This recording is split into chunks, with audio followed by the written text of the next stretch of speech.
My name is Emily Ponce and I'm going talking about mucinous ovarian carcinoma. Definition: Mucinous ovarian carcinoma (MOC) is an uncommon ovarian cancer histotype that responds poorly to conventional chemotherapy regimens. Mucinous ovarian cancer represents approximately 3% of epithelial ovarian cancer (EOC).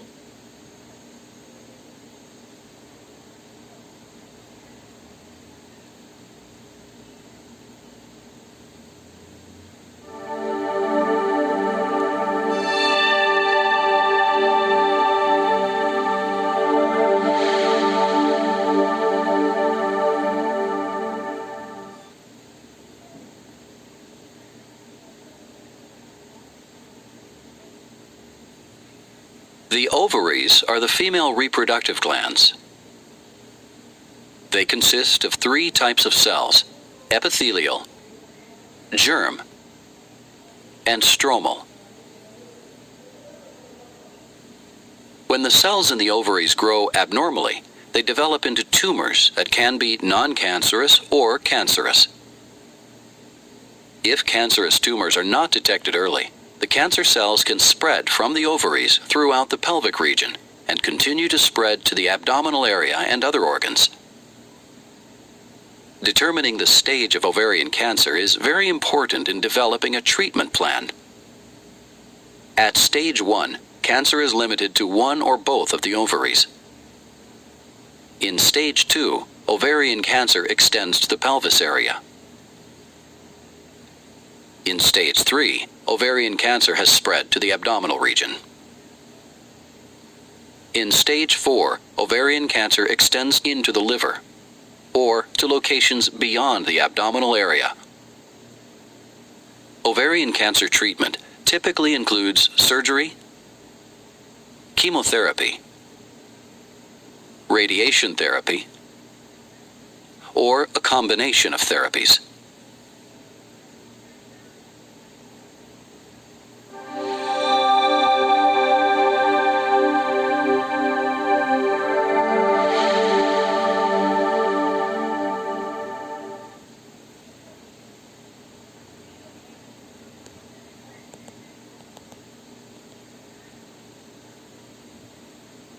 Application in medicine. The priority is to choose the best surgical approach for minimizing the risk of perioperative tumor rupture. The prognosis for women with mucinous ovarian cancer depends on the stage of the disease. While it is known that MOC is chemotherapy resistant, or that it does not respond to the standard chemotherapy regimens, there are no better treatment options available at present.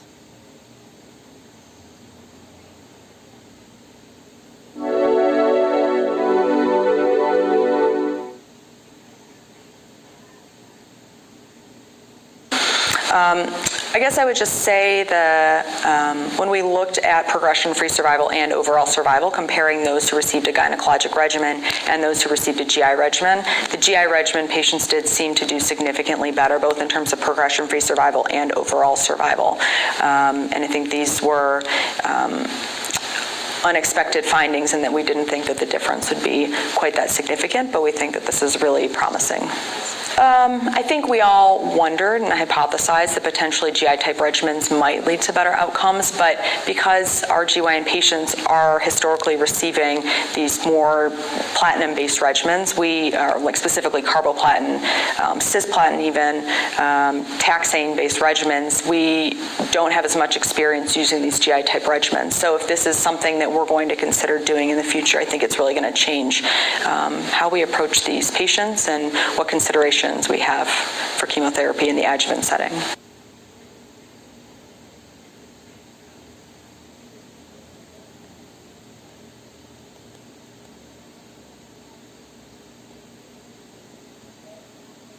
Pros and cons. Pros. Mucinous ovarian cancer only represents approximately 3% of epithelial ovarian cancers.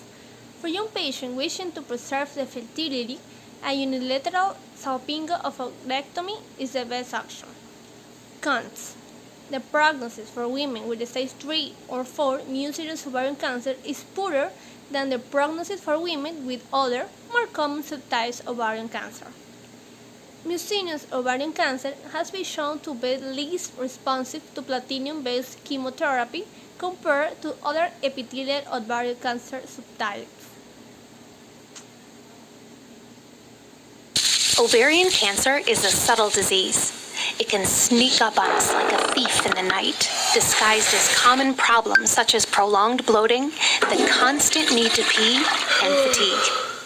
While the warnings are the same, the most common type of ovarian cancer begins in epithelial cells, a type of cell that makes up the tissue covering the ovary surface.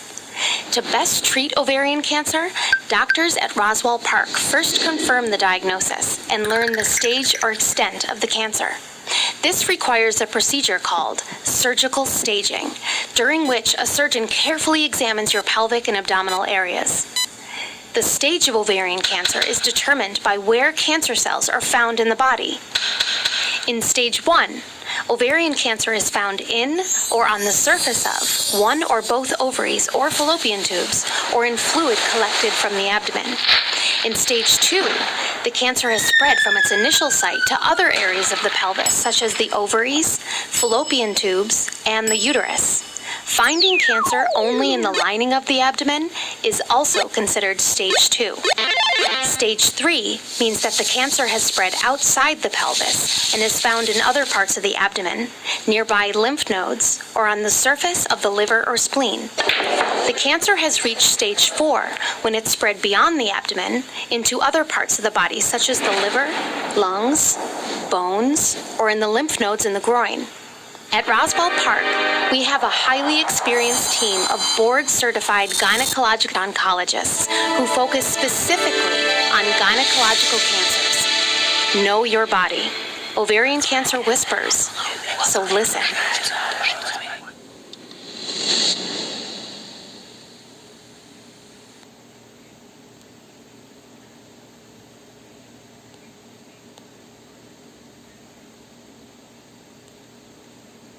Issue applying Ecuador.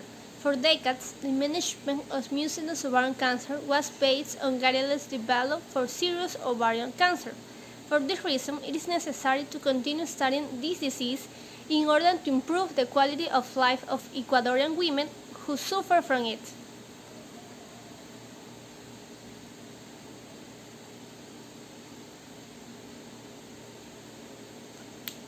At age 33, doctors told Cindy Weiss she had ovarian cancer. You know, I remember the day the phone call came, and when I heard that, I was not as scared about the diagnosis. I was more upset and terrified over the fact that I wouldn't realize the life dreams or the opportunities that I had hoped for, of getting married, of becoming a mother. 14 years ago, Cindy endured a hysterectomy, radiation, and chemotherapy. For 3 years, she was cancer-free, but the disease came back, which meant more chemo. It's been 10 years since my second diagnosis, and at the moment, everything looks great. Successful treatment from a team at Mayo Clinic has allowed Cindy to realize her dreams. She's married and has a 7-year-old daughter.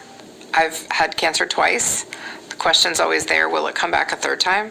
As an ovarian cancer researcher and as well as a medical oncologist, I am actually filled with hope. I think this is a really exciting time. Dr. Andrea Vonner Hendrickson says since Cindy's diagnosis, researchers have developed new and more effective treatment options for women who have ovarian cancer. She explains 4 of these options, which are PARP inhibitors, HIPEC therapy, individualized therapies, and vaccines. I think the most exciting change that has developed is really the development of PARP inhibitors. PARP is a protein that helps to repair damaged DNA in cancer cells as they divide. PARP inhibitors block the protein from functioning, so cancer cells die. Ovarian cancer is a tumor that thankfully does respond really nicely to surgery and chemotherapy. So in most cases, we can get women into a remission. Unfortunately, in roughly 70% of patients, we do see recurrence.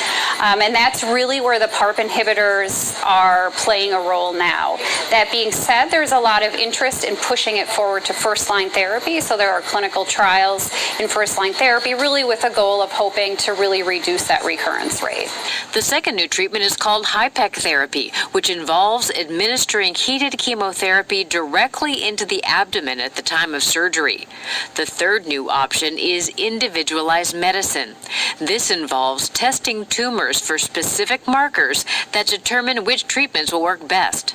The fourth new treatment option is an ovarian cancer vaccine, which right now is used to prevent recurrence of the disease. We ultimately want to move our vaccines into primary prevention. We want to give these to healthy individuals so that we can actually prevent the development of disease. Not all tumors respond to every treatment. Dr. Vonner Hendrickson recommends all ovarian cancer patients undergo genetic testing to see which therapy might work best for them. I think that really gives me a lot of hope.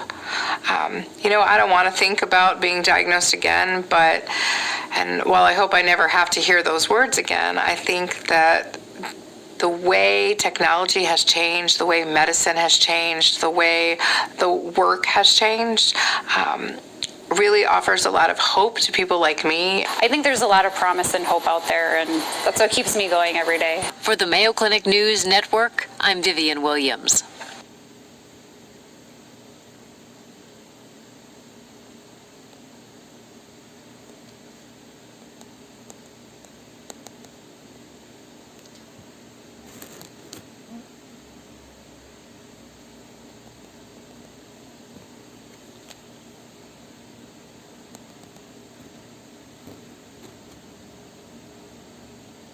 Conclusion. The true incidence of mucinous ovarian carcinoma, MOC, is 3% of all epithelial ovarian cancer, and it is the most common subtype among young women.